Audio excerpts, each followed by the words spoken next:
आइए बच्चों, आज हम पढ़ेंगे बालक का चारित्रिक विकास। चरित्र का विकास और नैतिक मूल्य एक ही बात है। यदि नैतिक मूल्य होंगे तो चरित्र का विकास भी होगा। शिक्षा आदिकाल से ही सभी बालकों को चरित्रवान बनाने के लिए विशेष जोर देती है। बिना चरित्र के विकास के किसी भी बच्चे का संपूर्ण विकास नहीं हो सकता है। चरित्रवान व्यक्ति वही होता है जो स्वयं में पूर्ण हो, जिसके अंदर व्यक्तिक मतलब अपना खुद का पर्सनल और सामाजिक और नैतिक दोष न हो, वह व्यक्ति चरित्रवान कहलाता है और उसके अंदर सारे गुणों का समावेश होता है। जो चरित्रवान होता है उसको सब दूर सम्मान भी होता है। बालक को चरित्रवान बनाने के लिए उनके माता पिता का हाथ होता है। माता पिता जो होते हैं वो बालक को चरित्रवान बना सकते हैं। इसका इतिहास साक्षी है कि शिवाजी को पूरा चरित्र निर्माण उनकी माँ जीजाबाई के योगदान से हुआ था। जीवन में चरित्र का बड़ा महत्व होता है। धन गया तो कुछ नहीं खोया, स्वास्थ्य गया तो थोड़ा खोया, लेकिन चरित्र गया तो सब कुछ खो दिया।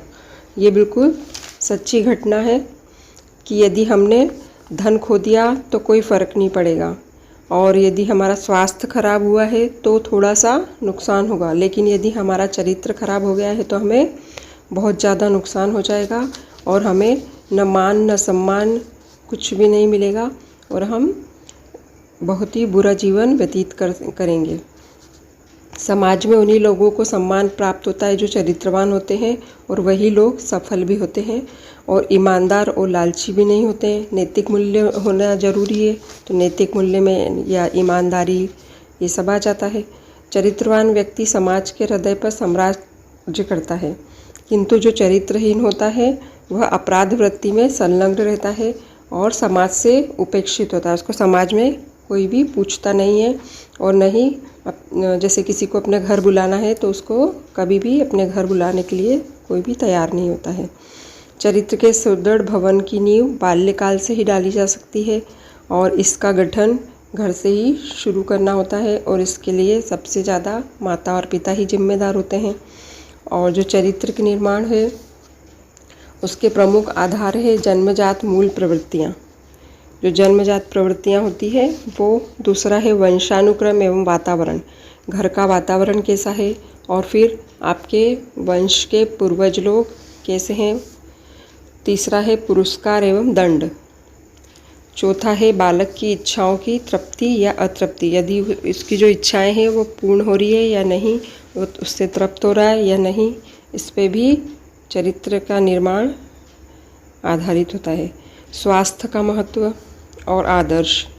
जन्मजात मूल प्रवृत्तियों का मतलब होता है कि जैसे बालक किसी भी व्यवहार के आधार पर जन्मजात मूल प्रवृत्तियां बार बार दोहराता है, जो उसके अपने आप का खुद का स्वभाव होता है, जिसे कि बार बार जो दिखाई दे तो उसको माता पिता घर में सुधार सकते हैं और उसके व्यवहार को दोहराने न दें और उसे सुधारने का प्रयास कर सकते हैं।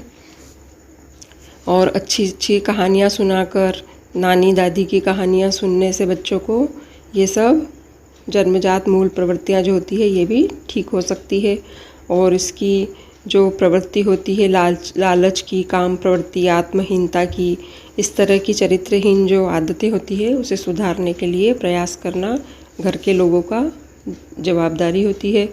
और वंशानुक्रम एवं वातावरण। बालक का आचरण प्रमुख आधार उसके पूर्वजों के चारित्रिक विशेषताएं भी होती है। यदि घर के बुजुर्ग सब अच्छे होंगे तो बच्चे भी जहाँ तक हो सकता है अच्छे ही होंगे। ज़रूरी नहीं है, लेकिन पूरी उम्मीद रहती है कि घर के जो वातावरण होता है, जो संस्कार होते हैं, वैसा ही बच्चा होता है, और उसे आसपास घर में कैसा वातावरण मिल रहा है उस पर भी ये सब निर्भर करता है। और चरित्र निर्धारण का एक आधार है स्वस्थ वातावरण और उचित शिक्षा का आधार। इसी से बच्चे श्रेष्ठ चरित्रवान होते हैं। पुरस्कार एवं दंड। बच्चों को सामाजिक व्यवहार के लिए उन्हें दंड देने तथा समाज हितकर व्यवहार के लिए प्रशंसा करने पर पुरस्कार देने से उसके व्यवहार में संशोधन होता है। यदि हम उसे सिर्फ दंडित ही करते रहेंगे तो वह और उद्दंड होता जाएगा, और यदि उसके अच्छे कार्य के लिए उसे पुरस्कृत करेंगे तो वह सुधर सकता है, उसके व्यवहार में अंतर आ सकता है और वह अपनी उद्दंडता कम करके और जिसमें इनाम मिलता है वो काम करने के लिए प्रोत्साहित होता है। इसके लिए माता पिता और शिक्षक उसका सूक्ष्म अवलोकन करके उसके साथ उसके चरित्र को निर्माण करने में सहायक हो सकते हैं। बालक की इच्छाओं की तृप्ति या अतृप्ति। बालक के चरित्र का विकास अनेक प्रकार की इच्छाओं में सामंजस्य स्थापित करने से होता है। सामान्य इच्छाओं की तृप्ति से मनुष्य सहज आनंद को अनुभव करता है और उसमें स्फूर्ति बनी रहती है। यदि उसको आनंद आता रहता है, वो खुश रहता है, तो वह फुर्तीला भी होता है। और यदि उसको अच्छा नहीं लगता है, उसको आनंद नहीं आता है, तो वह शिथिल हो जाता है, कोई काम में मन नहीं लगता है, आलसी हो जाता है, निराशावादी हो जाता है। इसलिए उसकी इच्छाओं की तृप्ति या अतृप्ति भी उसके चरित्र निर्माण के लिए जवाबदार है। स्वास्थ्य का महत्व। चरित्र निर्माण में स्वास्थ्य का महत्वपूर्ण स्थान है। यदि श्रेष्ठ मन होता है तो वो कहाँ होता है? श्रेष्ठ शरीर में। श्रेष्ठ शरीर के अंदर ही श्रेष्ठ मन और श्रेष्ठ विचार आते हैं। यदि हम दुर्बल हैं, कुंठित हैं, तो हम परेशान होंगे और हमारे अंदर बुरे बुरे ही विचार आएंगे। अच्छे विचार आने में कोई सहायक नहीं होगा हमारा शरीर। मानसिक रूप से स्वस्थ व्यक्ति दोषों से मुक्त होता है और जो बीमार होता है वह थोड़ा थोड़ा अपने आप में ही शिथिल और कुंठाग्रस्त होता है। इसलिए वह चरित्र के मान में कमज़ोर हो सकता है। आदर्श। बाल्यावस्था में बालकों की वीर पूजा रूप के कई आदर्श महत्वपूर्ण हो उठते हैं।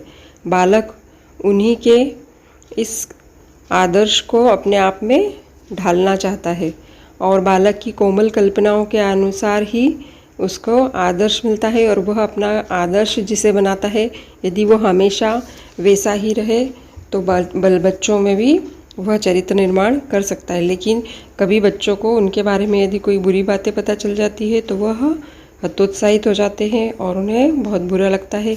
इसलिए वह जिन्हें आदर्श मानते हैं उन लोगों को अपना आदर्श बनाए रखना चाहिए। जैसे माता पिता को बच्चे आदर्श मानते हैं तो माता पिता को हमेशा उनके बच्चों के सामने अच्छा संस्कारी और अच्छा चरित्रवान ही हो, ऐसा पेश आना चाहिए और ऐसा ही होना भी चाहिए। देशभक्ति, त्यागी, शिक्षक, किसी से भी बच्चे प्रभावित हो सकते हैं और यदि उनके बारे में उसे अच्छी अच्छी बातें पता चलती है तो वो उन्हें अपना आदर्श मानकर अपने चरित्र का निर्माण करता है। और ये सभी जो हैं बच्चे को प्रेरणा देते हैं और उसके चरित्र को बल प्रदान करते हैं। और उसके बाद है चारित्रिक शिक्षा। बच्चों के चरित्र विकास हेतु ऐसी क्षमता और सद्बुद्धि उत्पन्न की जाए ताकि वह जीवन भर आदर्श आचरण का पालन करे व दृढ़ निश्चय करे। चरित्र शिक्षा एक सतत प्रक्रिया है, किसी विशेष आयु समूह के ही समाप्त नहीं होती है।